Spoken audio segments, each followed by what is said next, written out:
అమృతమూర్తికి అశ్రు నివాళి అర్పిస్తూ ఆంధ్ర మదర్ తెరిసాగా, అన్నపూర్ణగా నెల్లూరు జిల్లా కీర్తి పతాకాన్ని,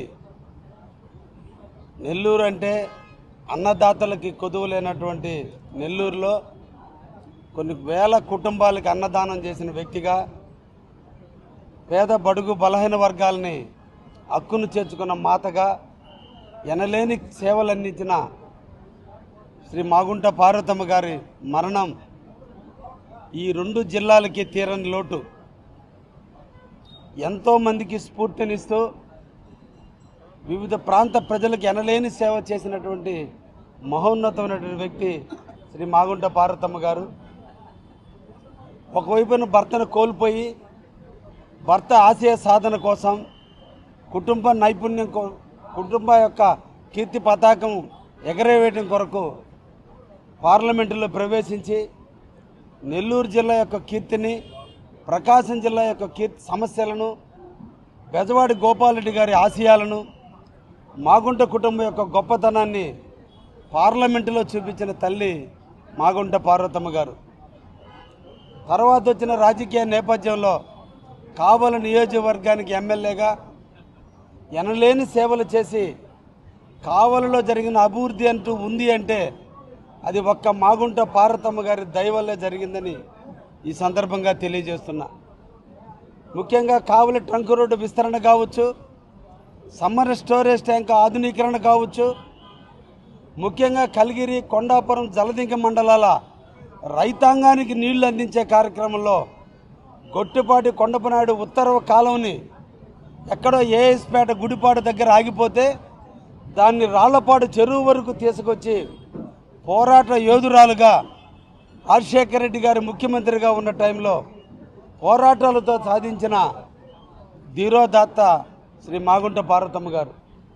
అందుకే మాగుంట పార్వతమ్మ గారు అంటే మా మండలాల్లో ప్రతి రైతుల యొక్క గుండెల్లో ఆమె చిరస్థాయిగా మిగిలారు. ఈరోజు కావలిలో పాలిటెక్నిక్ కాలేజీ వచ్చినా కావలి అభివృద్ధి చెందిన మాగుంట పార్వతమ్మ గారే. రాజకీయ నాయకుల్లో విలువల కోసం పోరాడేటువంటి వ్యక్తి మాగుంట పార్వతమ్మ గారు. కావలిలోనే ఇల్లుని ఏర్పరచుకొని నిరంతరం ప్రజలకు అందుబాటులో ఉంటూ చిన్న కార్యకర్త మొదలు పెద్ద కార్యకర్త వరకు చిన్న సమస్య ఉందన్న కూడా కలెక్టర్ దగ్గర నుంచి రాష్ట్ర ముఖ్యమంత్రి వరకు తీసుకెళ్ళి దగ్గరుండి సమస్యల్ని పరిష్కరింపజేసిన మహోన్నతమైన వ్యక్తి. ఇప్పుడు ఈనాటి రాజకీయ నాయకులకు భిన్నంగా రాజకీయాలు కనుమరుగైపోతున్న, సిద్ధాంతాలు కనుమరుగైపోతున్న రోజుల్లో రాజకీయ విలువలను పెంచినటువంటి అమృతమూర్తికి ఈరోజు మేము కావలి నియోజకవర్గం తరపున 2,43,000 మంది ఓటర్ల తరపున ఆ తల్లికి నివాళులు అర్పిస్తున్నాం. ముఖ్యంగా కావలి ఆమె లేని లోటు ఈరోజు ఎవరు పూడ్చేది కాదు.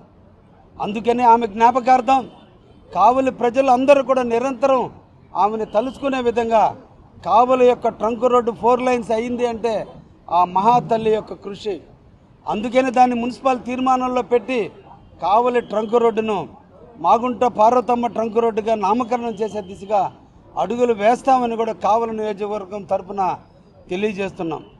అటువంటి తల్లి వ్యక్తిగతంగా నా రాజకీయ గురువు.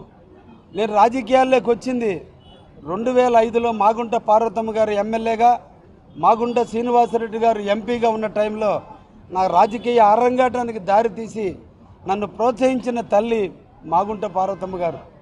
2024లో ఎన్నికల్లో పోటీ చేసే క్రమంలో కొన్ని వందల మందికి పోలు చేసి మంచి వ్యక్తి వచ్చాడయా మీరు పోటీలు గెలిపించండి అని చెప్పి ఇంట్లో కూర్చొని నిరంతరం కావలి ప్రజలతో ఎలక్షన్ క్యాంపెయిన్ చేసిన తల్లిని కోల్పోవటం ఈరోజు నిజంగా మా అందరికి కూడా చాలా బాధాకరమైన విషయం. ఆ తల్లి ఆత్మశాంతి చేకూరాలని, ఆమె ఆశయ సాధనలో నిరంతరం కూడా ఆమె అభిమానిగా, ఆ తల్లికి ఒక బిడ్డగా, నా రాజకీయ గురువుగా ఆమె ఆశయాలను సాధింపు చేయటంలో నిరంతరం కూడా ఉంటానని కూడా ఈ సందర్భంగా తెలియజేస్తూ జోహార్ మాగుంట పార్వతమ్మ గారు, జోహార్ మాగుంట పార్వతమ్మ గారు, జోహార్ మాగుంట పార్వతమ్మ గారు.